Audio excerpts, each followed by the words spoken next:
வழி விடுங்க. அதெல்லாம் பண்ணக்கூடாது.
என்ன மேல பேசிக்கோங்க.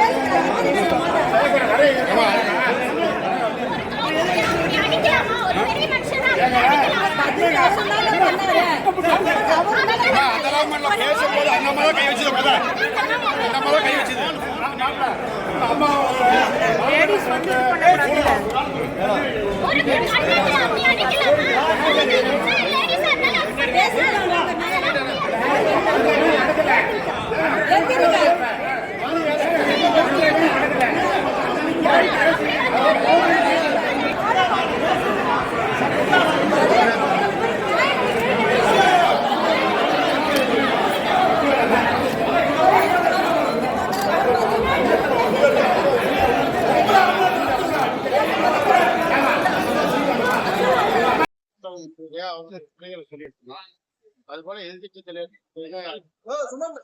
நடக்கக்கூடிய மாநகராட்சியில் நடக்கக்கூடிய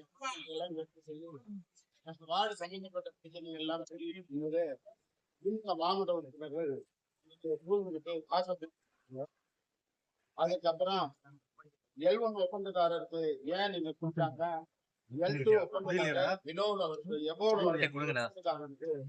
நீங்க இந்த மாதிரி அமைச்சரோட ஆதரவோட இந்த ஒப்பந்தங்கள் எல்லாம் கொடுக்குறீங்களான்னு கேட்கும்போது அந்த 47வது டிவிஷன் கவுன்சிலர் 45வது டிவிஷன் கவுன்சிலர் வந்து வலுக்கட்டாயமா இன்னும் கன்னத்துல அறிஞ்சு அராஜக பணிகள் இருக்கு 34, 35 இன்னும் நிறைய கவுன்சிலர்களை கூட்டிக்கிட்டு தடாத வார்த்தைகளை பேசிக்கிட்டு அடிக்கிறதுக்கு முன்பு இங்க கண்டத்துல ஓய்வு அடிச்சிருக்கிறாங்க. நியாயம் கிடைக்கிற வரைக்கும் இந்த இடத்தை விட்டு போறதுக்கு முடிவு எடுத்துக்கிறோம். அனைத்து இந்திய அண்ணா திராவிட முன்னேற்ற கழகத்தினுடைய கவுன்சிலர்கள் நாங்க 7 பேர் இருக்கிறோம். 3 பெண்கள் இருக்கிறாங்க. நாங்க எப்படி நடந்துக்கிறோங்கிற முறை உங்களுக்கு தெரியும். இந்த மாநகராட்சியில இருக்கக்கூடிய அவலங்களை எதிர்த்து கூறுகின்ற ஒரே இயக்கமாக எதிர்கட்சியின் குரலாக அனைத்து இந்திய அண்ணா திராவிட முன்னேற்ற கழகத்தின் சார்பில் நாங்க தான் உச்சிக்கிறோம். அவ்வளவு அளவுக்கு இந்த மாநகராட்சியில கரெக்ஷன் அதிக அளவுல நடந்துகிட்டு இருக்குது. பிளானிங் பிரிவுல இவ்வளவு தவறான ஒரு அப்ரூவல் வழங்குறாங்க. அதற்கு கோடிக்கணக்கில் லட்சக்கணக்கில் பணங்களை அவங்க வாங்குறாங்கிறத முறையோட ஆதாரங்களை எடுத்துக்காட்டி பேசுறோம். இதையெல்லாம் பொறுத்து கொள்ள முடியாத இந்த திமுக மாமன்ற உறுப்பினர் சில பேரு திட்டமிட்டு தாக்குதல் முயற்சியில ஈடுபடுறாங்க. அவர்கள் மீது உரிய நடவடிக்கை எடுக்கிற வரைக்கும் இந்த மன்றத்தை விட்டு வெளியேறுவதில்லை என முடிவெடுக்கப்பட்டு நீங்க உட்கார்ந்து எங்களுக்கு சரியான நீதி கிடைக்கணும்.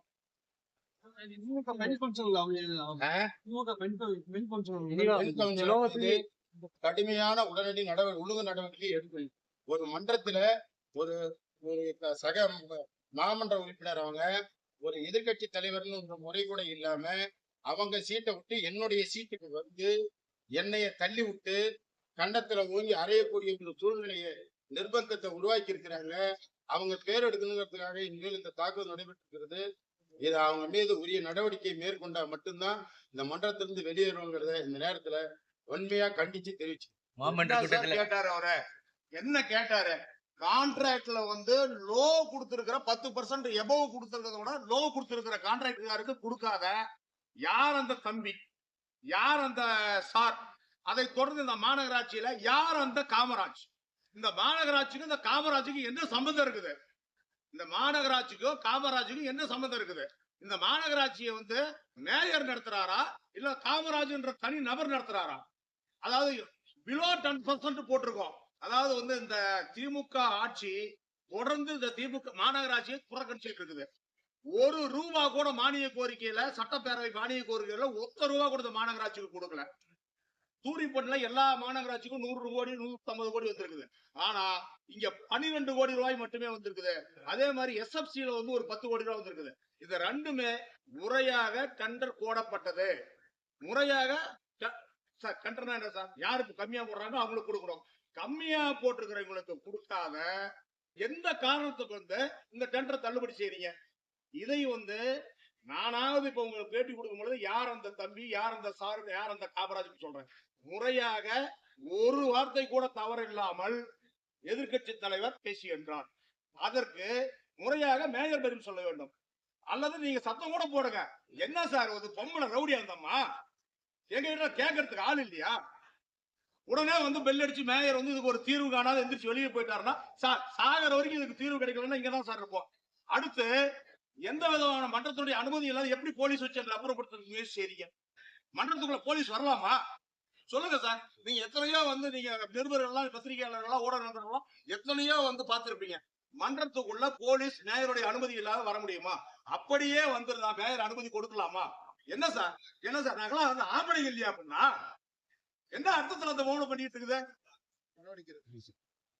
அதாவதுங்க ஒழுங்கு நடவடிக்கை எடுத்து இந்த மேயர் தொடர்ந்து அவர்களுக்கு 3 மாதங்கள் இந்த மாநகராட்சி கூட்டத்துல கலந்து கொள்ள முடியாத சூழ்நிலையை வகுத்தால் மட்டுமே நியாயங்கள் கிடைக்கும். ஒழுங்கு நடவடிக்கை எடுக்கப்படவில்லை என்றால் இந்த மாமன்ற கூட்டம் தொடர்ந்து நடைபெறக்கூடிய சூழ்நிலை உருவாகாது சார். பார்த்துக்கலாம் சார்.